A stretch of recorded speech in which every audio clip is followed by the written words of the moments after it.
Hello, everybody, and welcome to Dope Talk. Today, I'm sitting with a very special guest. He's been in China for 8 years. It's crazy. The stuff we're going to be talking about is going to be ridiculous. John, nice to see you here. And Thanks for having I'm me. going to start you off. First off, you're from LA, correct? Can you just talk about, you've been there for 8 years. What is? Oh my, 8 years. What's the different? I don't even know where to start. With 8 years, that's crazy. That's actually the longest I've ever heard someone been in China, in Shanghai. Really? Oh yeah. So you recently launched your business. Can you talk about the beginnings and the origins of that? Yeah, sure. So my business is called Fulcrum, and it's focused on sustainability communications and stakeholder engagement. And that's sort of boring talk for basically getting everybody around a table and getting them to agree on stuff.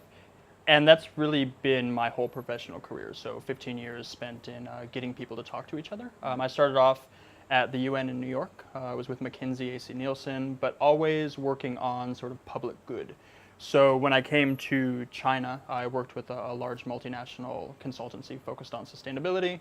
And after a while, I started to notice that what was going on in China is that communication issues around sustainability weren't really being communicated to different stakeholders in the right way. So I figured, I know the space. Shanghai is a great city to network in, which I'm sure we'll talk about in a sec. So why not take the leap? So what is the right way to communicate sustainability into? So I think this is my own personal opinion and the focus of the company, but I think for too long we've forgotten about the end user. Let's call it the end user. So for sustainability, a lot of that is consumers. So we don't speak a language that consumers understand. For too long in sustainability, we've used really lofty academic sort of words. We talk about CO2, we talk about effluents in the water and waste management. And for a normal person on the street, they sort of scratch their head and go, oh, I don't really understand what that means, so I'm just going to ignore it.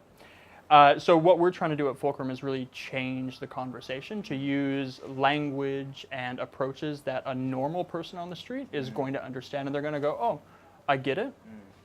Let me do something about that. So what's the importance of storytelling, to promote these stories? Yeah, so with anything around marketing, you have to tell a story because stories, as we know, they resonate better with people. I mean, we're storytelling animals, right? That's from the beginning of human history. We've told stories around a campfire, and stories are a great way for people to really remember things. You can throw all the data you want at somebody, but our brains really aren't made to process all that data. But if you tell them a story, you tell it in a way that isn't so data heavy, and you tell it in a way that really resonates with them, they're going to remember it, and they're going to be able to then take that story and tell their friends. So in 2017, there's many ways you can actually tell the story, whether it's video, whether it's posts, social media posts. What do you see is a most significant, most impactful way to tell these stories? Yeah, there's too many ways to tell stories now, right? So I'm all about getting really back to basics. I think that's what we need to do.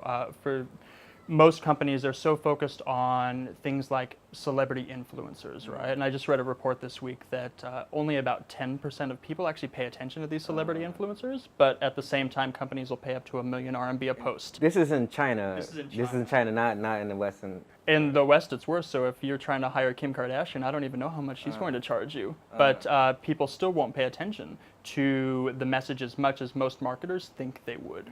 So apparently, going with huge influencers and is it KOLs? KOLs, I stalked your WeChats.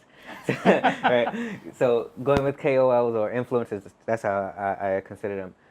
They may seem good because of the reach, but they actually don't have great engagement. Is that what you're trying to say? That's exactly right. So their engagement levels are low, and actually the studies show that the more followers somebody has, the less engagement they actually have amongst those followers. So a lot of what marketing is doing today, especially in China, but also globally, is looking at what are called micro-influencers. So people that have smaller groups of followers that can actually engage them one-on-one or in small groups. So you can actually start to have a conversation instead of just having, Kim Kardashian post one thing about her favorite lipstick and assume everybody's listening to it. Now you have a specialist in the automotive industry or a race car driver that has maybe 10,000 fans that can actually reach out to those individual fans in a very specialized way. And I was going over your website, and one of your key statements was pivoting the way people look at China. Oh, sorry, Asia. So, what is the previous or the current state, how people view Asia, and how do you want to pivot their perception? Yeah, that's a really good question, and that's where the name Fulcrum came from. So fulcrum is a really underused English word, but basically if you think of sort of a seesaw, the fulcrum is the thing the seesaw sits on, right? So a seesaw pivots, but the fulcrum is the foundation of the pivot, right? And that's where we see ourselves. We see ourselves, you look confused. I'm trying to, the fulcrum is the foundation of the pivot. Right, so if you look at a seesaw, for example, the kids' playground toy, you have the thing you sit on with both sides, but that sits on something, it's usually a triangle, right? And it helps it to go back and forth. So we see ourselves at Fulcrum as sort of the foundation for the pivot. Now, when I came to China 8 years ago, I knew I was never going to be a Sinophile. There are plenty of people who love China, know everything about the history, know the language, and I know enough of the history, I know enough of the language, and I do love being here because it's such a dynamic place, but I am not studying all 5,000 years and memorizing poems, right? So I knew I wouldn't be a Sinophile, but I'm somebody who believes in equality and fairness. So if from a Western perspective, you sort of look at how people in the West treat China and how they view China, they sort of have the wrong impression of what happens here. I distinctly remember when I first got here reading a comment on the BBC, and somebody was talking about water buffaloes and rice paddies in Shanghai. And that's sort of what got me, because I have never seen a rice paddy, I've never seen a water buffalo in Shanghai. Or fortune cookies. Or fortune cookies, right? So Right. people have the wrong impression of what's going on here. And if we look at the space of sustainability, let's take environmental sustainability, for example. People think China is just, the worst thing in the world. But in reality, China is the largest contributor to green energy, the largest financer of innovation around sustainability, and these are messages that don't get out. Oh, and question, where are those reports coming from? The negative reports or the No, positive ones? The positive ones. Well, yeah, they're coming from the government, of Okay, course, No, so but it's actually substantiated, right? So you Okay. see the evidence of it Okay. happening. It's not just fake numbers. All right, because we'll have to dig into that. That would be Sure. another question, because we all know that everything looks good. Everything looks good. Now, Yep. actually, that's what I want to talk to you about.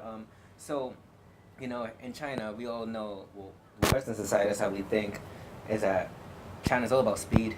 Yep. It's all about, we'll sacrifice the quality for the quantity and for the speed. Everything needs to be done yesterday. Yep. So how do you actually convince companies to say, hey, listen, this is going to cost you a little bit more, it's going to take a little bit more time, but it's going to be good for the earth, and we need your business? That's the hard part, right? That's the challenge. Once you get people over that hurdle, the implementation, the creation of programs, the marketing of things, that's the easy part. The challenge for me, and the part that I find most interesting, is convincing people around a table, this is something you need to do. And China's just starting in this journey, right? And there's lots of different companies at different stages of evolution around sustainability. Some companies are just starting. They do a lot of CSR and charity and philanthropy, which is great, but it's one small part of sustainability. Then you have larger companies that have been doing sustainability for years. It's implemented in their supply chains, their operations, and their really high-level thinking. So that, when I go into a boardroom, I have to approach things with very different perspectives. But the way to do it is to do it from a business dollars and cents angle, right? So hugging the trees is great. Saving the polar bears, everybody wants to do that, but I can't go into a board of directors and start talking like that, or they'll laugh me out of the room. I have to talk from a business perspective, and I have to talk KPIs, I have to talk budgets, and I have to talk finances. And luckily, companies that have been doing this for years, they've developed enough business cases that I can pull from and say, hey, look, this makes financial sense, guys. All you have to do is get started. So there's plenty of business cases that show that sustainability is right for a business. Using an example, if you look at Walmart, and people have a lot of opinions about Walmart, and they're usually not good, right? Especially around workers. Walmart has invested over the past 5 years close to $5 million into their workers in the south of China, where they go into factories and they train their workers, especially female workers, around things like family planning, health and reproduction, because these are things that China doesn't teach. Financial planning, how to communicate with your kids. So if you look at the issue of migrant families, how do you communicate, if you're in Guangzhou in the south, how do you communicate to your child back in the village in a way that's positive? And the whole reason behind this is, yes, it's good for the workers, it's altruistic, it makes you feel warm and fuzzy, and it looks good in a report. But if you think about it from a business perspective, if I've taught a woman worker that abortion is not a form of contraception, which a lot of people think it is here, that means she's going to be healthier. She's going to come to work more often, so lower absenteeism. She's going to be happier while she's at work, and she's going to be more productive, which equals a more productive factory, which equals more money for the company, right? So yes, it does good, but it's also good financially. And that's the angle I approach all this from. So essentially, yes, it does have to have a positive impact on society, but it also has to make sense in terms of the numbers and things of that nature. Absolutely. So, fantastic. When we come back, we'll talk to you about having a business partner and building a business here in Shanghai. All right, cool. So we all have experience, with dealing with negative and positive. You already know I'm heading in this situation. All right, I want to talk to you about getting slapped in the face. I use that term. I've been slapped in the face before, twice, not physically, but in terms of this relationship, things not happening, building a relationship with someone and they're having different intentions than what, I thought it was. So you built your business with a business partner. First off, how do you determine who to actually work with in terms of a business relationship? Yeah, I was really, I guess I'll call it lucky and fortunate, but also it took a lot of hard work, but really developing my network here in China. And whoever that business partner is going to be has to come out of that network. It's the same as in the West. It's no different here, right? It's somebody you trust, but I've seen a lot of people bring in business partners that are their actual friends, and that's sort of a line too far, right? You don't want to bring in a friend, but you want to bring in a trusted colleague, a professional colleague that and they can really complement what you're doing so that you can advance the business. If you both have the exact same traits, that's not going to get you anywhere, right? You want to have somebody that fills in the gaps of what you have. I think building a network, maybe from my experience, building a network now in China, because we have WeChat, which is amazing, is a bit easier. How about 8 years ago? How did you have to pretty much market and promote yourself and get around in the city? What did they have 8 years ago in terms of like? I have to think back. No, there was no. I mean, there wasn't WeChat for sure. People had their phones, but people were still going out. They were still connecting. A lot of networking events. Too many networking events in Shanghai, right? And a lot of them sort of just turned into somebody looking for a Western husband or a Western wife, right? So it happens all the time. I don't see that happening as much anymore. I don't see as many networking events, but that's sort of how things were 8 years ago. If I think back to my time in New York and comparing that to Shanghai, Shanghai is a much better place in terms of networking. People are open here. People are willing to help you. I don't know if you're agreeing or disagreeing with me. This is me saying one day I have to leave this city and I'm going to miss that. It's like, because everybody talks about, this is such a community, And I was explaining to someone, like, the way social media is set up dictates, not dictates, but it kind of showcases how people here communicate. Absolutely.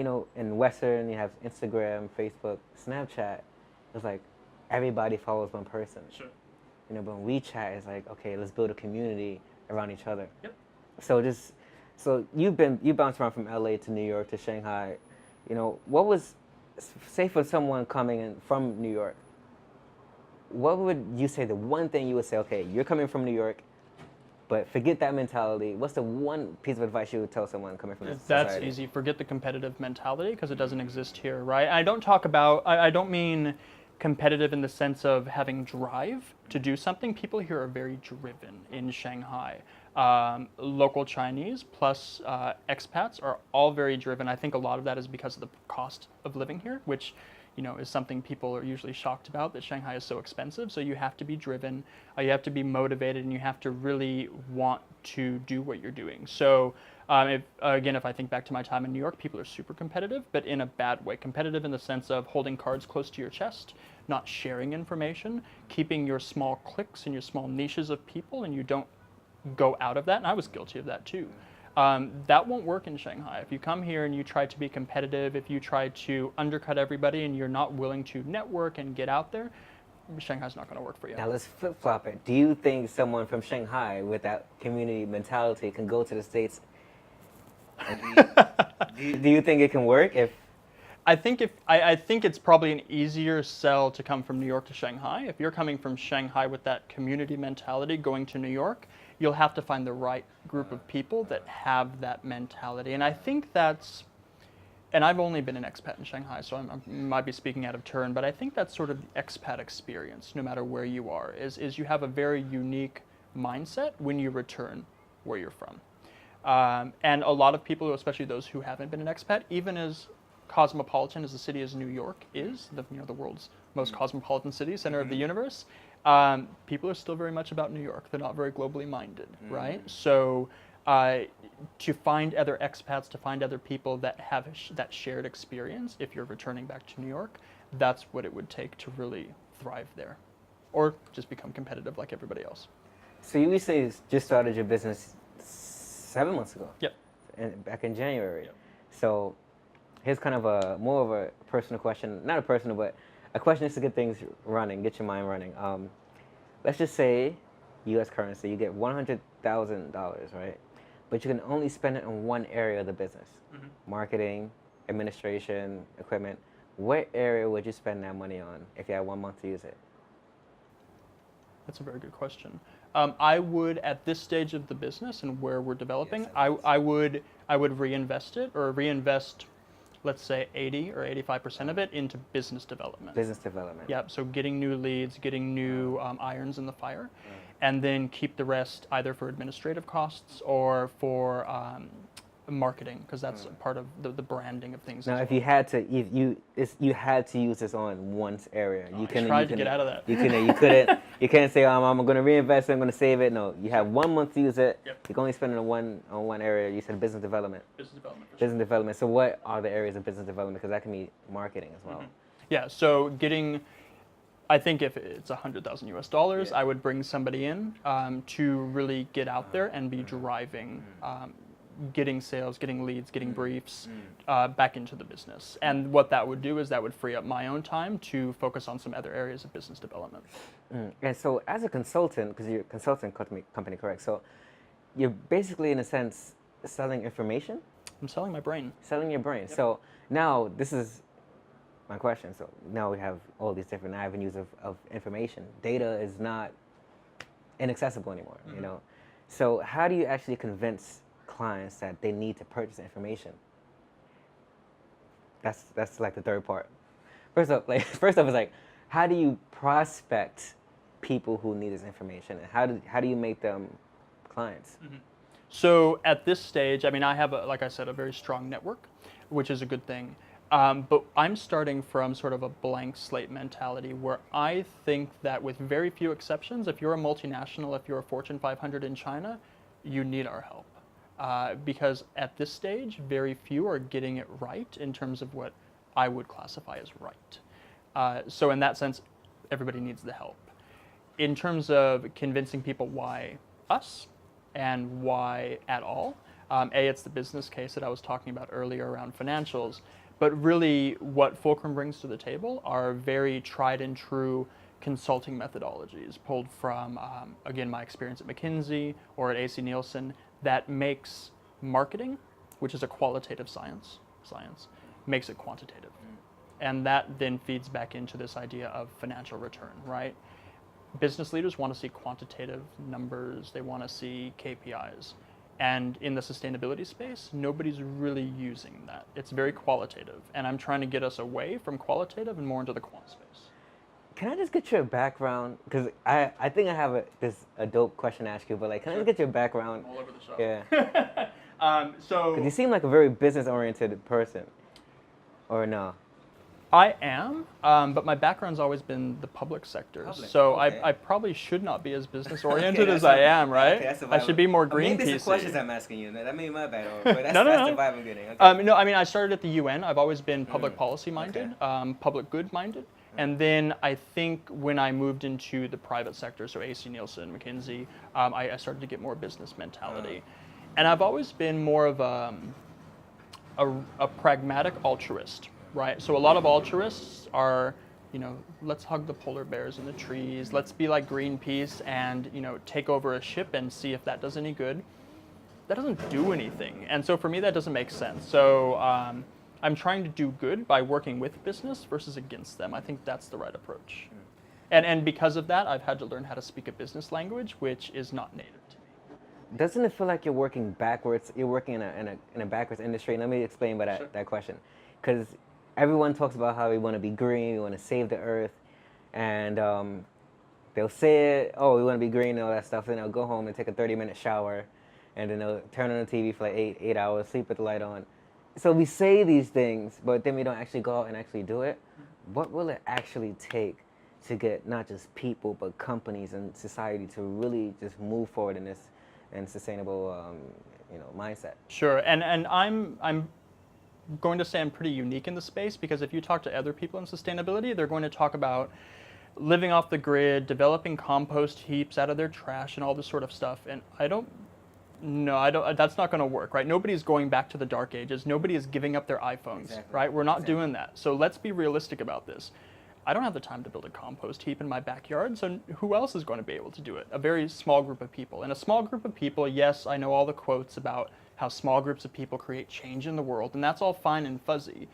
But if we're talking about large-scale change, we need to be doing large-scale initiatives, right? So, and I'll get back to your question in a sec, but that relates to business because they have the biggest possibility for impacting change, right? All it takes is Apple releasing one less iPhone per year, and you've created a huge amount of change and a huge amount of positive impact. For individuals, it goes back to that idea of how do we communicate the message we're trying to talk about? How do we communicate sustainability in a way that makes sense? If it's as simple as, telling people to turn off the light, or I grew up in California and we had a drought basically my entire childhood, and you knew not to use the hose during certain hours. You knew that if you wanted to wash your clothes, you needed to do it at nighttime because it was lower electricity. So it's just about ingraining these messages in very simple ways that people understand, and they go, okay, I can do that. And I think for too long, we've made it too complicated for people. And we've talked about sustainability, we've talked about greening the earth. And so people have begun to tune out, not even begun to tune out, people are tuned out to it. You hear sustainability and people's eyes glaze over. You hear about greening this and greening that, and people are like, ugh. And if I have to hear LOHAS one more time in China, forget it, I'll scream, because nobody understands what it means, and so people they tune out.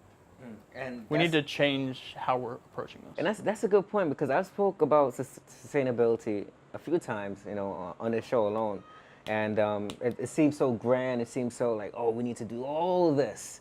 We need to just shut off everything, go backwards, go back to the Stone Age, and pack all our bags, take out the cameras, and let's just go and do this. But it's not realistic. So just to wrap things up here, we're growing. Shanghai is developing.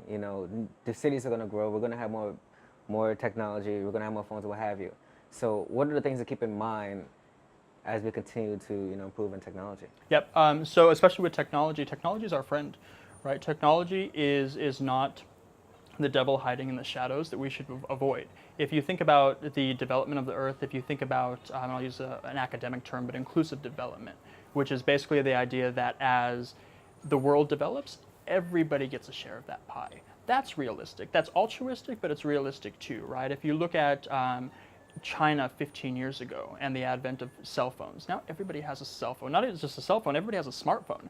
So how do you use smartphones to better people? I'll go back to the Walmart example. Walmart uses the smartphones that everybody has to communicate the curriculum that they teach. So you can use it on demand, right? So you use technology to your advantage.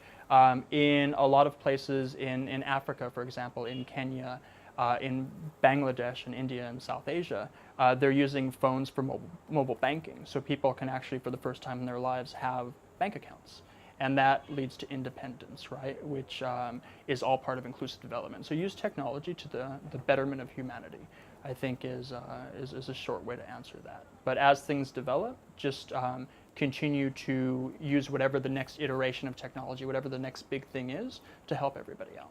So just to find a couple of questions. I'm relatively young, right? And I just quit my job. By saying that, I already implied something, right? I'm sorry about that. Right? I'm sorry about that. I'm relatively young. You called me bald. You called me old. What's next? Sorry about that. Sorry about that. But I'm relatively young. I just quit my job, and let's just say you've been in the game for years. All right, fair enough. You've been in the game you have some years of experience, and you just started your own company, And so, what's your advice to someone who's maybe been working for a number of years, maybe, you know, templates, and they want to start their own company. What's your advice, you know, for them? There's no right time. There's no right time. If you want to do it, do it. Because what's going to happen is if you wait for the right time, if you wait for perfect to happen, it'll never come around, and you'll just be waiting. You'll you know, 50 years down the road, you still will not have done what you wanted to do. So do it, take the risk. If you're in a place like Shanghai that really fosters networking and fosters entrepreneurs, even better, right? But unless you try, you're never going to know, and that sounds really poncy and fluffy, but it's true. You just got to do it. And then what's your advice for someone like me, at my age, who may be a little bit impatient, saying, oh, I want to start this right now? Should they start it as young as they can, or should they build up some experience?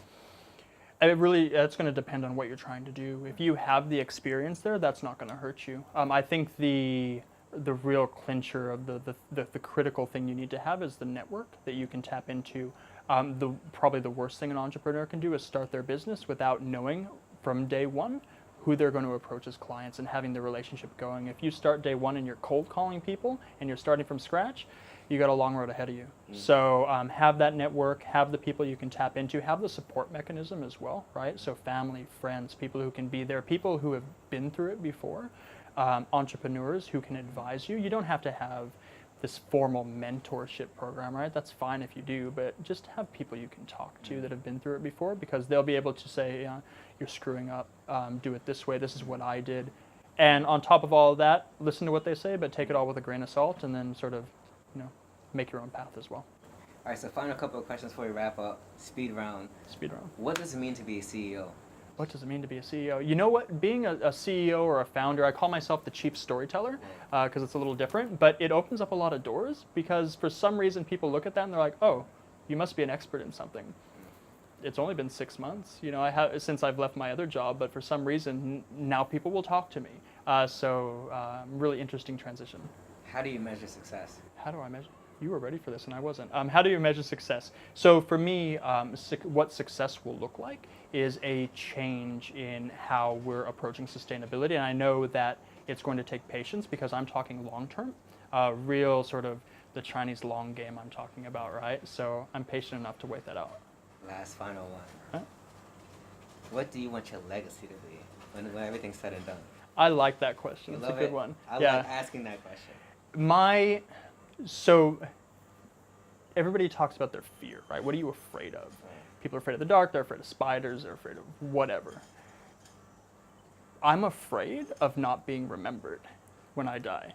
And of getting Alzheimer's. So not remembering and not being remembered. So what do I want my legacy to be? I want people to just simply remember me. That's what I want my legacy to be. Fantastic. And last question I ask all of my interviews. Shanghai in one word. I'm trying to be nice. Try to be nice. Shanghai. We'll go dynamic. Dynamic. But I bet people have said that before. Dynamic. I don't want to gloss over it, that, you know, that legacy question. You want people to remember you. That's one of the first times someone has answered it that way. And we'll have to talk about that off camera. Sure. Thanks for the interview so much. Thank Pleasure. you guys for watching. I appreciate it. If you haven't already, subscribe to this channel. There's a whole bunch of awesome videos you can watch. And be sure to... fuck whatever. I was going to cut the video. I swear, man, I suck at that. I suck at those things. I totally do suck. That's it. The video's over. Awesome.